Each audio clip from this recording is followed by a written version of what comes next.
Assalamualaikum warahmatullahi wabarakatuh dan salam sejahtera.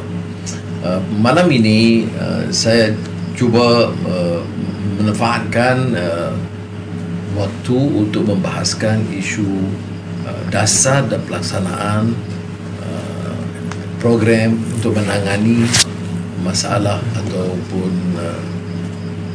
penularan wabak COVID-19. Jadi saya, selain daripada Dr. Azizah yang juga ada latihan perubatan tidak seperti saya, kita juga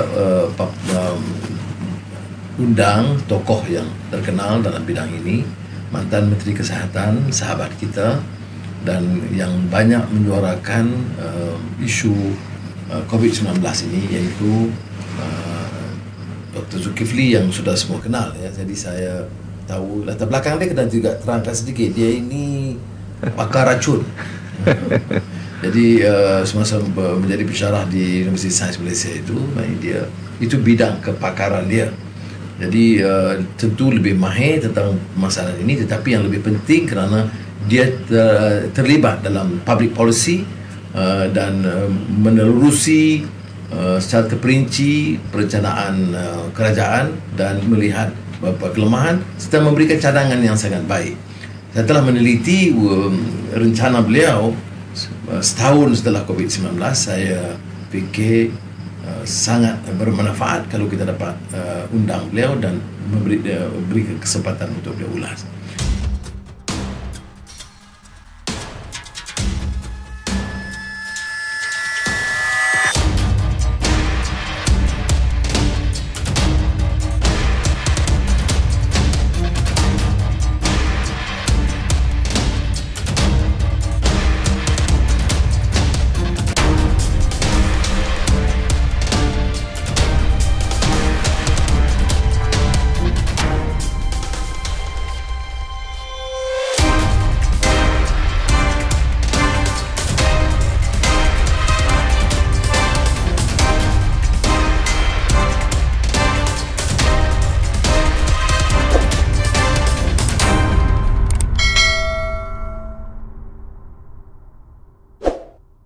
Baik, kita dah hadapi saya sebut dulu malapetaka, mungkin besar sangat bunyinya, tapi maknanya ujian COVID-19 ini sampai sudah setahun ya.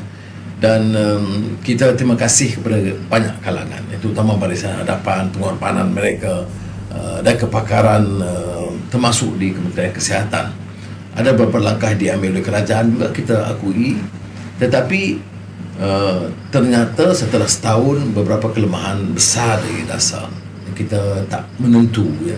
Sekejap sekejap PKP, sekejap tidak, sekejap nak buka, sekejap nak tutup. Dan beberapa hari yang lalu saya juga lontarkan dia, kalau dah dikenal pasti ya, kluster kilang ya, dan asrama pekerja yang sesak itu menjadi masalah. Kita tumpu di situ ya, yang disebut itu targeted enhanced MCU. Maknanya tumpu di situ, buat ujian kesemuanya. Kalau selesai dalam tempoh 2 minggu, kilang boleh beroperasi, kerana menyekat tanpa satu dasar yang jelas akan juga menyebabkan ekonomi merosot. Kita lihat umpamanya angka UNCTAD ya, Pertubuhan Bersama-Sama Bersatu, tentang kemerosotan yang dialami oleh Malaysia yang paling parah di seluruh negara ASEAN. Saya juga ingin tekankan tentang vaksin. Vaksin ini itu kita serah berazizah dengan Dr. Zul ya. Tetapi vaksin ini hanya satu penyelesaian. Tetapi soal kesihatan awam itu harus kita jaga ya. Jarak ataupun pembatasan sosial, soal mask yang mesti digunakan, soal perhimpunan atau perjumpaan atau pertemuan ramai yang mungkin menyebabkan kita berdepan dengan risiko. Hal-hal ini juga akan kita dengar ulasannya. Saya mulakan dengan Dr. Wan Azizah untuk berikan pandangan dasar tentang permasalahan ini. Assalamualaikum, salam sejahtera. Ini adalah salah satu ujian besar daripada yang kita alami sekarang berskala internasional. Kalau diikuti berita-berita terkini, di United Kingdom sahaja jumlah kematian dah mencecah lebih pada 100,000 orang. Jadi ini adalah satu masalah yang runcing. Jadi negara kita ini mesti membuatkan polisi-polisi yang boleh menyekat dengan efektif, ya. Tahun dulu memang saya dan Dr. Zul memang kami dalam komiti untuk jawatankuasa yang menyeluruh, menggembelingkan semua tenaga dan apa yang kita ada, kekuatan negara kita ini untuk membuatkan polisi yang insya-Allah menyekat. Ini yang penting. Sekarang ini kita tidak tahu polisinya bagaimana. Saya terima kasih kepada macam mana frontliners semua yang bertungkus lumus yang cuba menghadapi dan mengekang masalah COVID ini. Tetapi kenapa ia masih melebar? Kenapa ada loophole? Ada yang menjadi masalah walaupun kita lihat bahawa kerajaan setiap hari, menteri setiap hari, ketua pengarah kesihatan, setiap hari kita tengok ialah polis semualah yang tak kahwin lah, yang tak dikahwin, tak dinikah lah, macam-macam kita lihat. Tapi keberkesanannya itu menjadi soalan. Dan kita ada masalah vaksin. Vaksin adalah untuk mencegah, insya-Allah. Dia ada beberapa jenis vaksin, beberapa yang boleh efektivitas dia, keberkesanan vaksin itu. Tapi ada logistiknya, nak bawa bawah berapa suhu-suhu itu adalah ialah masalah teknikal. Tetapi yang penting polisinya, itu yang saya kira kita boleh bincang yang lebih mendalam lagi. InsyaAllah kita cuba membantu. Bukan kita nak finger pointing, tak, tetapi kita melihat kelemahan, apakah tidak boleh kita sama-sama, bukan saja ni, tetapi kita rakyat juga mesti mengambil tindakan yang membantu. Ya, kita beralih kepada pakar dia. Betul, dia orang politik, dia mantan menteri, tetapi kepakarannya itu harus diterima. Baik, sila. Terima kasih Dr. Sri Anwar. Terima kasih kerana mengundang saya, yang saya hormati, yang saya muliakan, yang berhormat Datuk Sri Dr. Wan Azizah, dan rakan-rakan yang memantau dan mengikuti perbincangan kita pada malam ini. Saya mulakan dengan Assalamualaikum dan salam sejahtera. Ya, dalam waktu dan kekangan waktu yang ada ini, saya terlalu banyak yang tak saya sebutkan, tapi mungkin saya memohon ya penonton untuk sikit mengambil kesempatan membaca penulisan saya yang sedang diterjemahkan dalam bahasa Melayu, ya, One Year Trials and Tribulation, ya, NP Speaks, itu kolom Malaysia Kini. Ya, ramai yang telah membuat komentar tentang tulisan saya itu. Itulah rangkuman laluan the journey of 1 year, ya, bermula daripada pertama-tama 3 warga Cina yang disahkan positif COVID pada 25 Januari, ya. Mereka datang daripada Singapura dan ya, itu mulanya, dan it has been a very long 1 year, ya. Satu masa yang dianggap terlalu panjang, dan disebutkan baru-baru ini dengan istilah dipanggil Annus Horribilis, ya. Horribilis, Annus Horribilis, tahun yang paling jelek lah, ya. The worst year ever, ya. Kerana 3 krisis serentak, ya, kita hadapi. Rakyat terpaksa merengkok dengan 3 krisis, bermula dengan krisis, ya, COVID, yang juga itulah waktunya mereka membuat power grab, membuat rampasan kuasa, dan justru pada itu berlaku apa yang berlaku sehingga hari ini. Ekonomi negara yang semacam tidak mau pulih, ya, kerana kita belum benar-benar bersedia untuk melakukan turn around and revive and reboot the economy. Saya mulakan atas isu ini dengan menyebutkan, ya, kita semua memahami, tetapi saya ingin memperingatkan, vaksin bukannya silver bullet. Maaf, vaksin ikut kata WHO. Saya hanya sekadar mengulangi apa yang ditekankan oleh WHO. It is not the silver bullet that will solve all problem in an instantaneous time.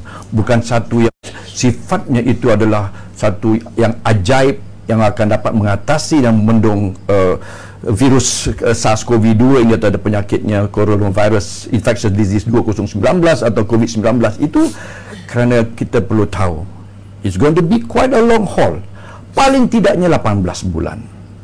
Itu pun kalau kita mula, kalau kita mula March kita roll out, tetapi kita kena ingat untuk mencapai apa yang dikatakan sebagai between 75 to 80% immunization of the community, ataupun 80% masyarakat dan warga kita untuk diimunisasikan, ia akan memakan waktu paling tidak 18 months. Itu kata pakar-pakar. Congakkan saya, kurang lebih begitulah. Lalu sementara kita menyusun semua ini, apa yang akan berlaku pada negara ini? Apa akan berlaku kepada rakyat? Life and livelihood, nyawa dan kehidupan. Ya, betul Pfizer sudah mengeluarkannya, bagian kita juga akan mengimportnya. Betul Moderna, betul AstraZeneca dan juga Sinovac, Sinopharm, Sputnik Russian dan kandidat yang lain, kandidat vaksin yang lain. Tetapi persoalannya adalah jangan kita ambil mudah. Never to let our guard down. Betul sekali. Sebab itulah puncanya. Berlaku gelombang ketiga yang sehingga hari ini kita tidak boleh semacam membendungnya. Apapun yang telah kita lakukan. Nah, semasa gelombang kedua, satu ketika dalam bulan 8, bulan 7 begitu, sangat baik. 52 angka, 1 angka beberapa hari, tak ada infeksi, tidak ada yang apanya, nobody was contracted ataupun tidak ada jangkitan. Sehingga kan ada yang mengatakan Malaysia boleh survive tanpa vaksin. Begitu sekali optimisme kita, begitu sekali keyakinan kita. Tetapi sejurus kita telah melengah, cuai dan culas, dan ada yang menyebutkan seperti mana yang saya tuliskan, kita terlalu awal membuat we celebrated too early dengan izin prematurely. Maka hari ini kita berdepan dengan tekanan kerana kita tidak menggunakan waktu-waktu lockdown itu, waktu-waktu perintah kawalan pergerakan itu dengan baik. That's where kita fail atau sorry.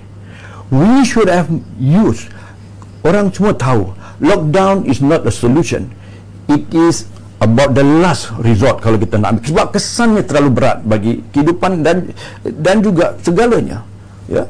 Tetapi bila kita dapat that respite, dapat waktu tu, kita tidak strengthen our public health tools, measures dan keupayaan capacity. Saya tidak bermaksud the hospital bed nak beli lagi ventilator. It's not that. It is the public health.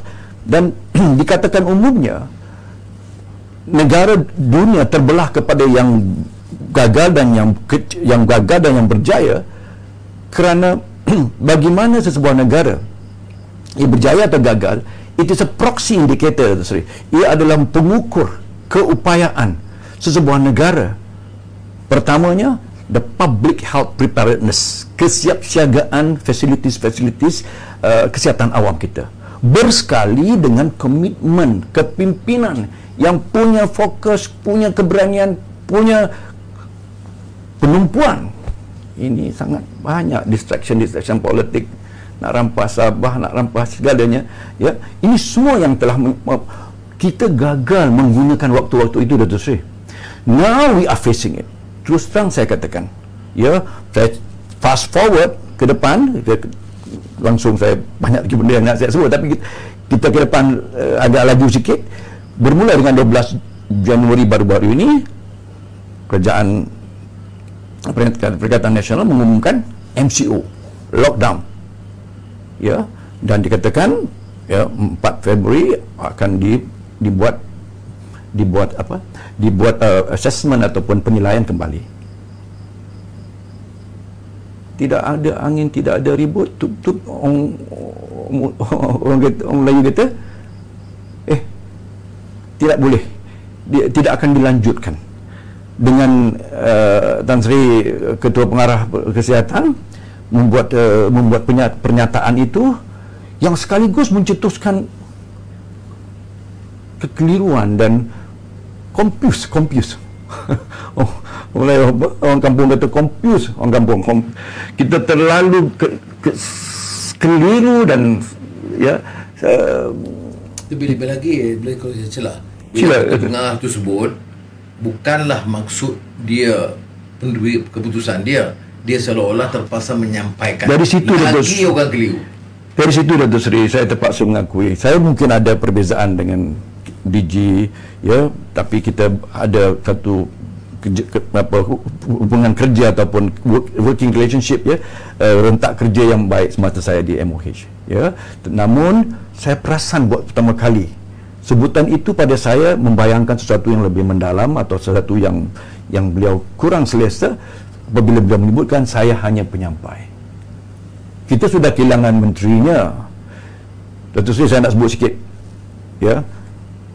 When we were in authority, bila kita mentadbir Putrajaya, Dato' Seri, Tuan, we took charge. Betul kita ada kelemahan, tetapi the buck stop at every menteri. Saya masih ingat, Tuan, Dato' Seri, Tuan, Tuan ingat setiap pagi, kalau setiap kali kabinet dia letak je file dia akan pandang saya, minta saya beri. It is off the cuff dan tidak ada dalam agenda pun. Tapi kalau kita tanya, timbalan Perdana Menterinya ada di sini, dan timbalan Perdana Menteri jugalah yang sikit banyak membantu saya. Tapi saya akan face the cabinet, every cabinet meeting, at least half an hour, sometimes it goes beyond, dan saya mesti bersiap sedia dengan segala jawapan. That was how the focus of leadership, the political leadership. Hari ini DG saja yang berdepan dengan press conference dan sidang-sidang akhbar, satu yang sangat malang. Sebab tu saya hari ini bila Sencu bertanya saya kata size up to it. Menteri dan dua timbalan menteri KKM itu mesti pull up your sock. Kalau tidak, gracious exit, allow PM8 ini cari orang yang boleh benar-benar be responsible, because the buck stop at us sebagai menteri. Okey, Dato' Seri, saya minta maaf, faktor banyak yang nak saya sebutkan. Saya pergi terus kepada apa yang berlaku sekarang ini. Apabila KPK, ya, menyebutkan bahawa tidak akan disambung PKP itu, ya, tidak akan disambung PKP itu, dan saya tidak tahu, ada yang menyebutkan dia akan berterusan dengan PKPB ataupun dipanggil CMCO ataupun conditional MCO ataupun bersyarat, ya, PKP bersyarat itu. Pokoknya, Dato' Seri, kita ingin tanya, ketika mereka buat MCO itu, apa basis sainsnya, apa rasionalnya, ya? KPK sebutkan sebab kalau kita lanjutkan juga akan meninggalkan kesan yang parah pada ekonomi. Seolah-olah sebelum pada itu tak fikir ke? Dan apa indikator, apa indices, apa matriksnya, apa ukurannya, apa measurementnya yang sebelum datangnya 4 Februari telah menyebutkan bahawa kita tidak boleh teruskan? Apakah KPK ditekan oleh menteri-menteri ini? Saya terbuka dalam hal ini, bukan saya nak menyokong KPK ataupun sebaliknya, tetapi saya memahami where he's coming from, apa pengujahannya, sebab dia selalu menekankan persoalan measurement tertentu. Dia bercakap tentang R0, dia cakap tentang perkara-perkara numbers dan cumulative numbers, walaupun ada perkara-perkara yang saya berbeza pandangan dengan beliau atas perkara itu. Sebab kita dalam STFC punya ukuran-ukuran yang pada kami lebih pertinent, lebih accurate, seperti positivity rate, dispersion value, K value, bukan hanya R0 saja, ya, dan juga kita mahukan perkara semua itu mesti diekspres dalam case per 100,000, ya. We look at fatality, case fatality, CFR, ya, fatality rate, dan sebagainya. Tetapi pokoknya saya nampak bahawa beliau sangat tertekan, dan oleh kerana itu sekaligus kalau beliau ini sempang sikit lah Dato' Sri ya. Kalaulah MCO tidak lagi diperlukan, maka diadakan PKP dulu untuk kononnya. Kita kena ingat Dato' Sri, sehari MCO diumumkan, esoknya tu darurat juga diumumkan. Dan darurat diumumkan kononnya to rein in the escalating infection rate, whatever, ataupun untuk kita kekang dan kita benteras jangkit outbreak, ya, penularan itu. Jadi kalau tiba-tiba KPK Dr. Noisha menyebutkan bahawa tak perlu lanjut, maka darurat tadi macam mana? Kalau ini tak perlu, yang itu lagi tak perlu. Dr. Sri. So jelas saya katakan dalam tweet saya, MCO untuk menghalang rakyat bergerak, EO, Emergency Ordinance, adalah untuk menghalang orang-orang politik mengambil tindakan untuk PM8 dan kerajaan itu diperiksa keabsahan majoriti mereka itu. Sorry, ini saya terus terang sebutkan without fear of favor, di hadapan saya bertanggungjawab di hadapan rakyat seluruhnya, bahawa inilah perasaan saya hari ini dan pada ketika ini dan saat ini. Kami dalam STFC, we go by the book, we go by the science, we go by the rational. Ya, kita bukan go saja by the book, kita menilai sentiasa. We must be agile, we must be adaptive. Kita mesti terus membuat penilaian-penilaian itu, dan kita mendengar pada semua pakar-pakarnya. Ini antara masalah di Putrajaya. Ya, bukan saya ingat tidak semestinya KKM Putrajaya, tetapi Putrajaya itu sendiri, surat terbuka daripada 43 pakar-pakar seluruh negara, Dato' Sri, dan juga banyak pihak-pihak lain. Saya memerhatikan mereka menulis seolah-olah, Dato' Sri, we have lost control. Bukan seolah-olah pada saya, right now we have lost control. Baik, kita alih sedikit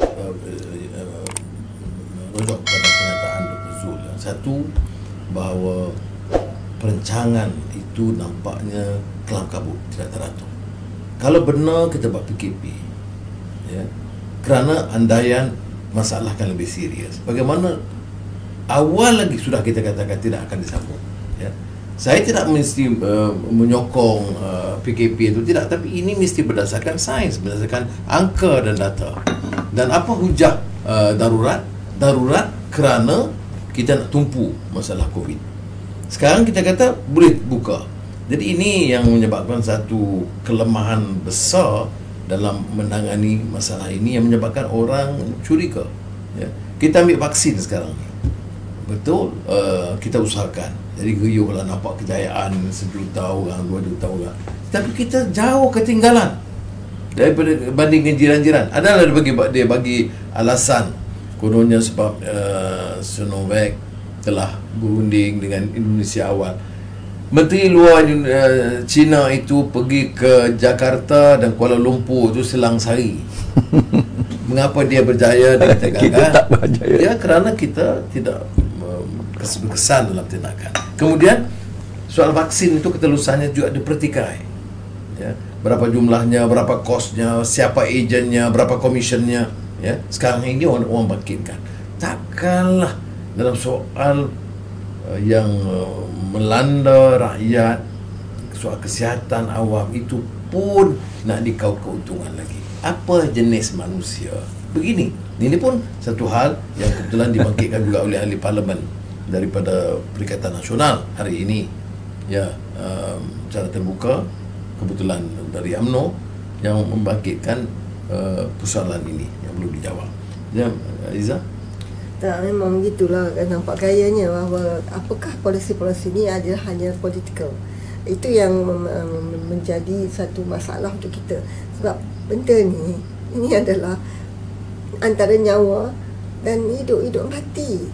Jangan mempermainkan kerana nak pegang pada kuasa, jadi begini, menggadaikan nasib rakyat. Itu saya terasa sangatlah. Saya tidak mahu jadi politikal, tapi saya mahu kerajaan sesiapa yang bertanggungjawab, amanah yang dipegang, itu mestilah dilaksanakan. Dato' Sri, saya kembali menyambung. Kalau betul-betul lah nak diangkat MCO, justru kerana perhitungan ekonomi dan kesan parah kepada enterprises, perniagaan kita, hilang kerja, gaji tak ada, ya, dan Tuan lebih faham bagaimana mental health challenges-nya, domestic violence-nya, ya, dan suicide-nya, cerainya dan sebagainya. Terus saya nak sebut sikit lagi. Kalau memandang kepada hanya whether it's MCO, CMCO, pada saya itu sudah boleh kita faham. Persoalan besarnya adalah di samping membuat pengumuman yang masalah yang saya sebut dalam artikel saya, tulisan saya yang minta maaf lah, the strategic communication, penerangan yang diberikan pada menteri ini memang confuse masyarakat, confuse lah. Kalau yang bandar pun confuse, apatah lagi yang di kampung. Kadang-kali SOP bertukar waktu, ya. Dalam rumah kita boleh 4 orang, keluarga 5-6 orang, masuk dalam kereta, the same people, same keluarga, anak, isteri, hanya boleh 2.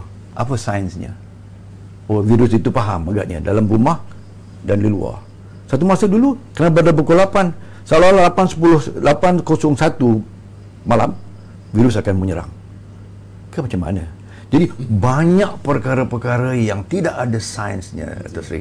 Nah, saya nak kembali kepada persoalan ini. Di sini yang itu boleh saya celah. Dia tidak ada sains, dia tidak runding. Itu je malangnya. Pandangan Academy of Medicine. Itu kita bawa dalam parlimen setahun yang lalu. Ya, hampir. Bawalah, panggillah pakar-pakar ini bagi pandangan. Keputusan akhir, keputusan kerajaan. Ya. MCO begitu juga. Syarikat-syarikat dan kilang-kilang begitu juga. Mana yang boleh buka, mana boleh beri ruang, gerai bagaimana boleh buka. Ini tutup semuanya. Jadi orang kelaparan. Jadi kita kena imbangi di antara nyawa kesihatan dan mati kerana sakit atau mati kerana kebuluran. Jadi kita kena imbangi. Tapi bagaimana penyelesaiannya? Panggillah semua kalangan, bincang dengan teliti, kemudian buat keputusan. Ya. Ini yang Dr. Zul sebut itu. Kita nak bawa di parlimen berulang kali, saya dan Dr. Zul dengan hujah yang lebih terperinci, mengapa tidak diundang pakar-pakar lain. Itu sangat malang. Dari segi perubatan, dari segi ekonomi, dari segi SMEs untuk memberikan hujah untuk menangani dan menyelesaikan. Saya sambung, Dato' Sri. Kita sebut, Dr. Lee Boon Chye sendiri sebut Antara Timbalan Menteri Kesihatan, dan saya berulang kali dengan juga STFC, kunci daripada kesemua ini, sebab dia begini dalam sefarnya Dato' Sri, ya. Kalau kita mau bendung penularan gelombang ketiga ini, ujian kita itu dan pengesanannya, isolasi, kuarantinnya, treatment mesti lebih pantas daripada the speed ataupun pantasnya perebakan dan penularan, spread of virus ini dalam komuniti. Itu je. Selagi you always mengambil pendekatan catch up, saya tak cukup. Dia mesti melangkaui. Sebab itu dalam persoalan ini WHO menyebutkan positivity rate itu penting. Tapi kadang-kali kita tak dengar sangat disebut oleh KPK. Minta maaf lah. Positive rate ni apa? Kadar positif. Kalau contohnya kami dalam STFC, kalau di mana pun di Selangor, katalah sebut di daerah Kelang, kita buat sama atau Shah Alam ataupun di Bayu Perdana Kelang, ya, contohnya. Bila kita sudah ada, kita guna big data analytics, kita guna AI, kita guna cara kita untuk kita tidak pergi begitu saja, bukan not blindfolded, bukan, kita ada kita punya dasar-dasar, kita punya perhitungan kita. Bila kita turun, andainya kalau kita lakukan 1000 ujian, terus 50 case positif, itu ngam-ngam je 5%. WHO kata ujian positivity rate atau kadar positif itu mesti kurang daripada 5%, maaf. Kalau kita buat 1,200 yang positif, Dato' Sri, itu is 20% positivity rate atau positif, kadar positif. Bermaksud apa, Dato' Sri? Virus itu sedang berkeliaran dalam komuniti kita. Bermakna apa? Kalaulah hari ini, satu masa dahulu, sekarang hari ini sudah 3,000 lebih, satu masa 4,000 case positif. Atau saya congak-congak on the back of the envelope calculation. Kalau at 5% you must be reduced, rendah daripada 5%, berapa ujian yang kita perlu buat, Dato' Sri? Paling tidak 200,000. kami kerap menyebutkan we cannot rely on RT, reverse transcriptase, PCR. Kita telah menggesa supaya penggunaan rapid test kit antigen digunakan. Hari ini alhamdulillah akhirnya and finally, sebabnya to conduct 200 ujian sehari, that is a huge cost. Cost ni terlalu tinggi, dan which is sometimes 3 or 4 times more than RTK. Jadi itu satu yang kami tekankan. These are the public health tools, Dato' Sri. Kedua, contact tracing. Contact tracing kita masih guna manual, staff nurse fikir di pejabat kesihatan daerah call hanya guna 4% of the MySejahtera. Minta maaf lah, kalau mungkin lebih sikit. Yang tu selangkah kami itu 1 month earlier dan MySejahtera selangkah kita guna, jadi kita leverage on ni, kita guna teknologi. Itu dua. Ringkasnya saya nak katakan, yang kita kata kena tambah frontliners inilah kuncinya, Dato' Sri. Because you tak boleh lawan the rate of transmission, kadar transmisi virus itu, sebab you terhalang dengan semua ini. Contact tracing you terhalang, jauh lagi diagnosis and treatment, enforcement, nak quarantine siapa nak. So we need at least 5 times the number of the one should know as a medical, professional. Yang this is what we are calling for. Yang banyak duit itu untuk peruntukan itu, kita kata jangan guna frontliners ni, saya minta maaf lah sebut malam ni, as that gown yang you pakai buang saja, especially those yang di contract workers tu. Fikirkan bagaimana untuk mereka tu disrupt dalam our service. This is the best time, because this is the public health responses and measures yang kita guna, yang kita kena ambil. So going beyond hospital dan ventilator je, kita perlukan ini. Only through this, Dato' Sri, Taiwan, Vietnam, all the better performing countries, dia orang punya public health preparedness tu, Dato' Sri, adalah sangat hebat, dipuji oleh WHO. Ya, kita ada upaya itu, tetapi kita tidak lakukan dan kita tidak gunakan, dan kita tidak mobilisasikan, kita tidak gerakkan semuanya seluruhnya. Ya, jadi oleh kerana itu, we are always playing a catch up with the virus. So this is sangat malang. Kita kata ada kekangan kewangan, padahal Dewan boleh bina. Dewan boleh bina, Ekon boleh buat. Politik beratur juta. Tak maaf lah, terpaksa sebut juga. Biar bagi rumusan tadi. Kita dah sampai ke masa. Okey, saya rasa sikit, sorry Datuk Sri, sikit sebelum tu, STFC, saya mesti menyebut perkara ni. Kita ada program-program yang untuk menambah baik, teman. We have POISE. Let me just take the opportunity menyebutkan prevention and early detection of ignition site. Okey, dalam bahasa Melayunya pencegahan penularan di tempat-tempat, contohnya yang paling itu tempat-tempat kerja, factories, industries, juga macam penjara dan sebagainya. Kita ada program itu, dan kita tidak buat reaktif, kita buat proaktif. Kita ada satu program tripartite, tiga segi, kerajaan negeri, stakeholder majikan dan NGO kita libatkan. Kita ada program POISE ini, dan kita berikan kepada MOH. POISE is preventing and early detection of outbreak. Tempat-tempat yang dulunya kita tahu bagaimana tempat-tempat saya sebut, we now go in preemptive, proaktif, belum berlaku. So this is what we should do. Cadangan yang spesifik. Ya, we have got specific cadangan. Sebab tu saya terpaksa sebut as an example saja, bisa yang lain. Terima kasih. Memang itu adalah penting sekali kerana ini prevention. Prevention. Dan kita Exactly. Dan dia kata cluster sana cluster sini. Kalau bagaimana kita nak menangani cluster itu? Itu kalau prevention, kita tengok macam mana possibility of the outbreak is there. So you pergi sana and then try to membendungkan. Yeah. This is so important. So then if it's prevented, then the other consequences tu, yang rantaian yang akan berlaku lepas itu boleh dikurangkan. Baik.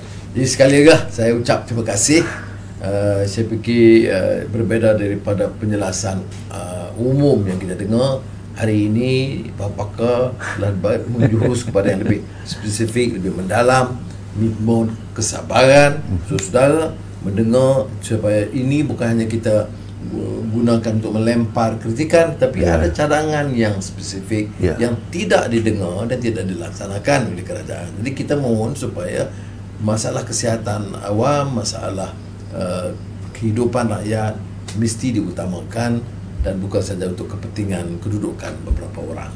Jadi mudah-mudahan kita beroleh sedikit manfaat. Semoga Allah Subhanahu Wa Taala memberikan restu dan memelihara kita dan daripada ujian sama ada kesihatan ataupun kehidupan rakyat.